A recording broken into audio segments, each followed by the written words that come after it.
Hello everyone, my name is Vaishnavi Nair, and on behalf of the KCS Youth Club, I welcome you to today's segment. So, can I ask you a few questions about it? Oh, sure. No problem. Okay. I work as a nurse anesthetist. So, Auntie, how does the pandemic affect your everyday life? I'm in the care team, which is basically COVID anesthesia intubation team. Mm-hmm. On those days, I'm in care team. I work 12 hours. The way we practice changed a lot. We have to wear N95 all the time. Mm-hmm. Because we intubate and extubate patients. And sometimes we use paper depending on the type of case, and of course we use paper for all intubation for COVID patients. So those things changed at my work, and of course it's very stressful, but Yes, I can imagine. yeah, but it's kind of getting better. The first case was super stressful, but now it's like kind of new normal. So Do you have a lot of COVID patients in your unit? I don't work in a unit. I have to only go and intubate the COVID positive patients. So I don't. Okay. I was wondering if you worked in a similar situation like this, or is this your first time encountering a pandemic type situation? This is my first time in a situation like this. I worked in an ICU in 2010 or 9 with the swine flu. Okay. But it was not anywhere near this. It wasn't as drastic, was it? Yeah. This changed everything. So, is there any way you try to keep yourself to stay positive? I continue to do my spiritual exercise. Nice. Every day morning, and one of my spiritual friend used to tell me to read Psalm 91. Do you feel like, since people know that you're a nurse anesthetist and you work around these people, do they stay away from you? I haven't felt that.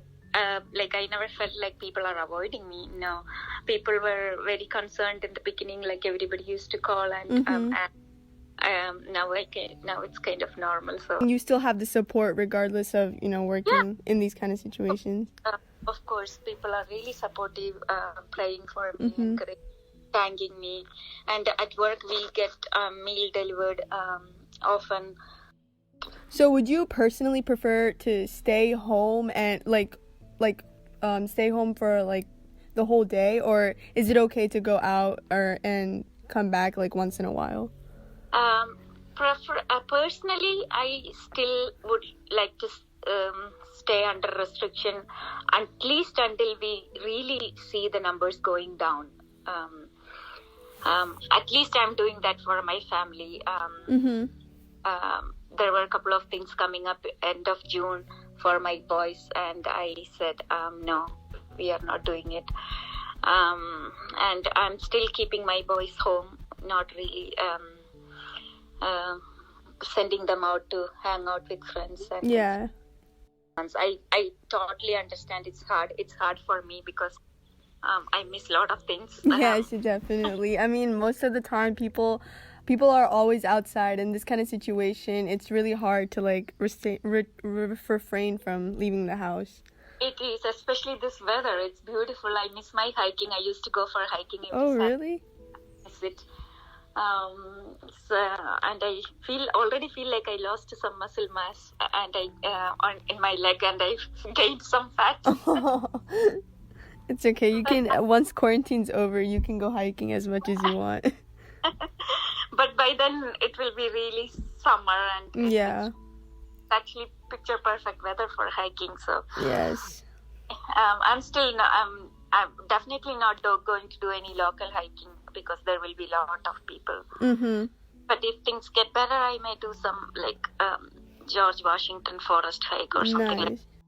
Yeah. So, Auntie, on that note, I was wondering, since even if quarantine lockdown's over, do you think people will be willing to go to public places even if the lockdown's over, since it's right after the pandemic? Yes, I guess because many people so want to get out. Also, I have another question. Do you think now in this kind of situation, people are like, for like a common cold, common fever, people are refraining to, or like any other type of injury, people kind of refrain to come to the hospital because of the COVID-19? Yeah, that's what we see. Our census have gone down so much. Mm-hmm. And because people are like, for example, if they have stomach pain, normally they will go to the ER, but now they don't. They wait and see if it will go away. They wait and see it will go away. So many times we see that instead of regular appendicitis, we see perforated appendix. We saw a couple of cases of sepsis because of cholecystitis gone bad, things like that. Oh, wow.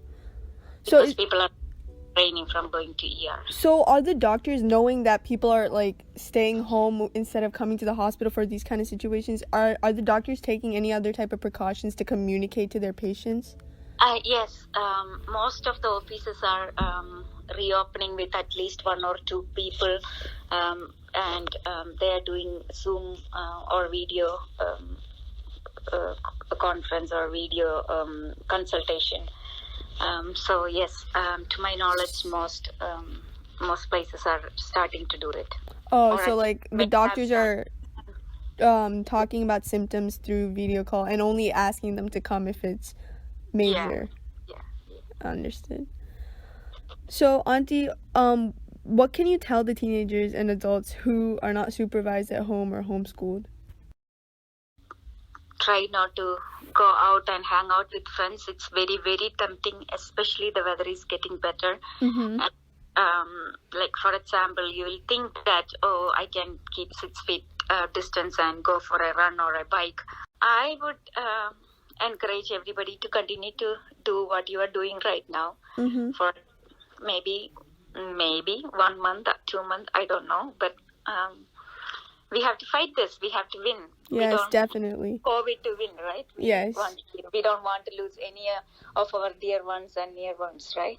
Yes, we want to stay at home as much as possible to make sure this doesn't carry on for a long time. Yeah, do FaceTime, do Zoom. Yeah.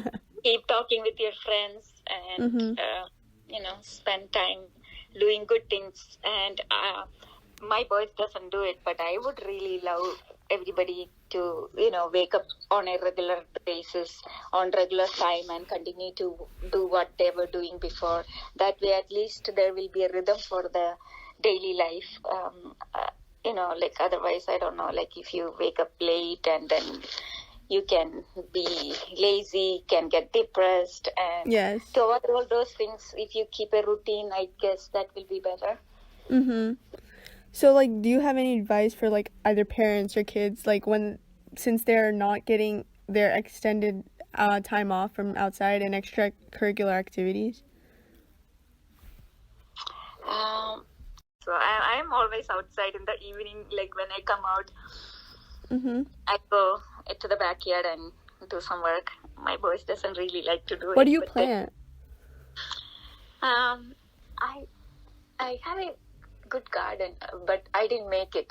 The previous homeowner did that for me. I just do maintain, but the last weekend, I created a new garden called a succulent garden. Just one bed, not a whole, like one flower bed I converted to succulent garden. Mm-hmm. It took 2 days. This is my first time ever trying it.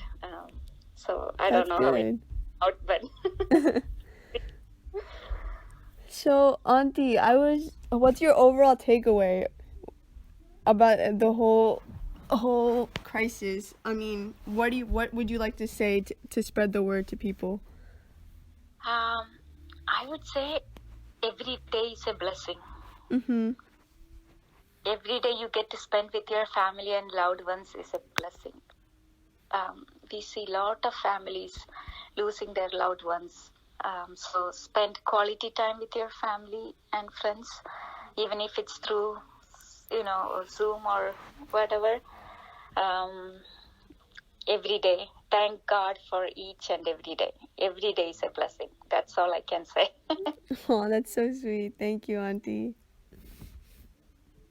Thank you so much for Yeah, interviewing thank me. you You so please much. do edit. I'm really not very good with this, so please do all the needful edits. No, no, no, it's okay. It turned out wonderful. Thank you so much. Yesterday, I was doing a Zoom meeting with my son for one of his project, and he was teaching me after the Zoom meeting, saying, "You were saying after each sentence, you were saying, what is that?" I have the same problem, Auntie. It's okay. I really stutter. I stutter all the time. So thank you, Auntie. Thank you so much. And I want to thank you all, KCS Youth Club members. You all are doing an awesome job. I appreciate all your efforts. I saw a couple of YouTube radio clips, beautiful, and heard about all the efforts to thank the heroes. You all of you are heroes in your own way, because you are stepping out to do this, so that means you are a hero too. So thank you so much for doing what you're doing, and continue to do that. Thank God you, bless you all. Auntie. Thank you, Auntie. Stay safe. Okay, thank you. You Thank too. you. Bye. Bye. All our listeners and viewers, if you have a frontline or essential worker at home, or would like to salute or give a shout out to anyone you know being a hero at this time, please comment below or send your video, audio, or photos to youth@kcsmw.org. Remember, there is no youth without you.